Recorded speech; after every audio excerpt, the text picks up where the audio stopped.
Hey folks, welcome you all to a new video. This is CA Ganesh Bharadwaj. Now in this video, I am going to share with you all the exemption strategy for your paper 8 cost accounting of your CMA intermediate exams. So you can use this exemption strategy video for your June as well as for December 2025 exams.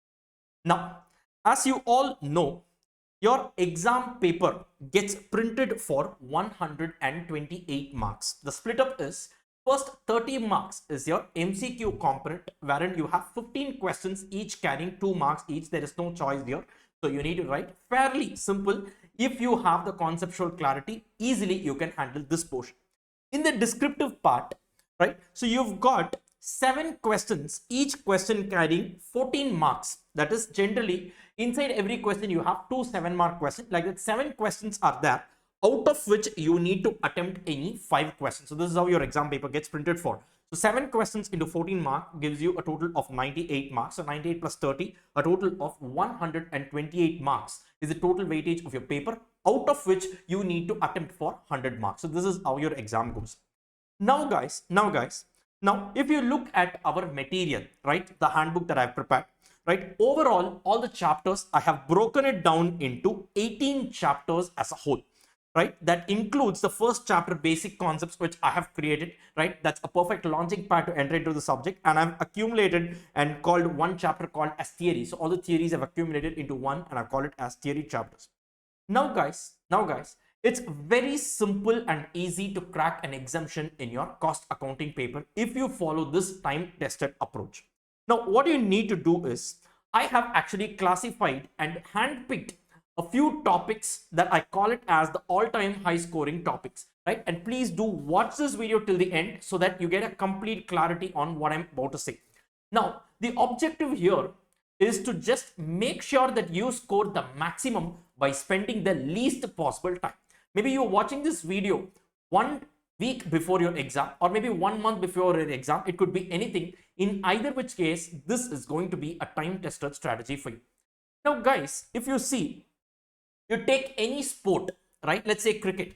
Now let's say Sachin has scored about 95 runs and he's standing in the crease. Now what he will do is, he will try to defend his wicket and make sure that he scores the 100 mark. The moment he scores 100, now what he will do is, now he'll swing the bat, and even if he gets out, it's okay because he has achieved what he wanted.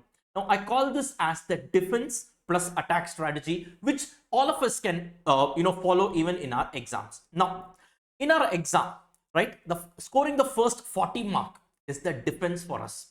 Now the moment you score 40 marks, right, try to score the next 20 marks, right? Now your exemption is guaranteed. You need not touch this paper again for a lifetime.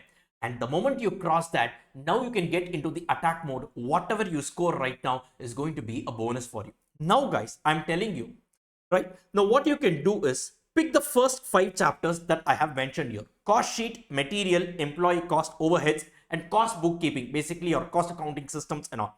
If you pick this, the first 40 marks is guaranteed, right? Now what you can do from now is take the next 2 chapters. Your cost accounting standards generally gets tested for about 10 marks. Service or operating costing, right, this gets tested generally for about 7 to 9 marks. If you pick this, your exemption is sorted, and from now on, whatever you pick right now is going to boost your score in your exam. And trust me guys, you can even end up scoring 80s or even 90s. It is 100% a possibility. So this defense plus attack strategy has helped many students, and it's a time tested approach. Now what I would suggest is, now this I have prepared keeping in mind the past exam trends, right, that generally CMA Institute conducts. So based on this, I have prepared this all-time high scoring topics. First, you pick cost sheet, right? Once you complete that, go to material, then go to employee cost, then go to overheads, and then now once you cover this, generally these 4 topics put together, gives you a coverage of close to 35 to 40 marks. I've been conservative here and I've only taken 35. Once this is done, go to cost bookkeeping chapter. On an average, this chapter gets tested for 10 marks. Right, 1 7-mark generally comes in the descriptive component, and you will be having some MCQs as well. Overall, on an average, it gets tested for close to about 10 marks, right? And then you can go to cost accounting standards. For sure, this chapter gets tested for at least about 10 marks, right? In fact, the last attempt was tested slightly more as well. Now, once you complete this, go to your operating costing. On an average, every attempt, one 7-mark question comes in. Then go to contract costing. Once again, another 7-mark question generally comes in this chapter, right? And standard costing, another 7-mark question for sure comes here. And budget, generally about 7-mark question comes here for sure.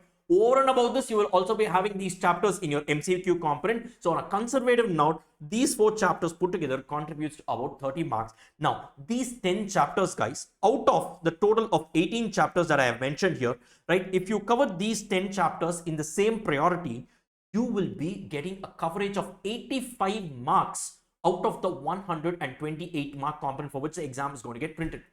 Now you'll be having a question, sir, marginal costing is such a very important chapter. You have missed the chapter. No, I have not missed it. Now, let me clearly tell you. Once you finish these 10 chapters, now you can go to marginal costing. Marginal costing, generally what they do is, I think in question number 5 or 6, generally one full 14-mark question they test, and generally it comes from marginal costing. And students generally struggle here based on my past experience and interaction with CMA students.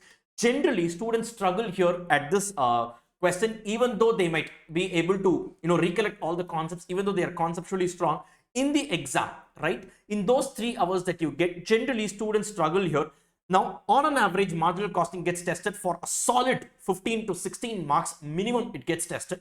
But what I'm telling you is, right, these first 10 chapters that I told you requires minimal efforts but contribute to a total of 85 marks. Once that is done, definitely go and cover marginal costing also. Suppose in your attempt, right, if marginal costing question comes easily, then you can actually start with that question also, or definitely you can cover that question also. So this is something that you need to decide in the exam hall. So in my opinion, you should never omit anything. So what I'm telling you here is the priority in which you can revise the chapters. And once this marginal costing is also sorted, look at the coverage. You've covered a total of 100 marks right now. Then the remaining topics, you can just quickly go through it. Now, there are certain remaining chapters here. For example, direct expense. Ideally, it need not be separately prepared for. This is already covered in your cost sheet area, but one look you can give. Job batch costing, some small chapters. Batch costing has this concept of EBQ and all. Quickly, you can just go through that.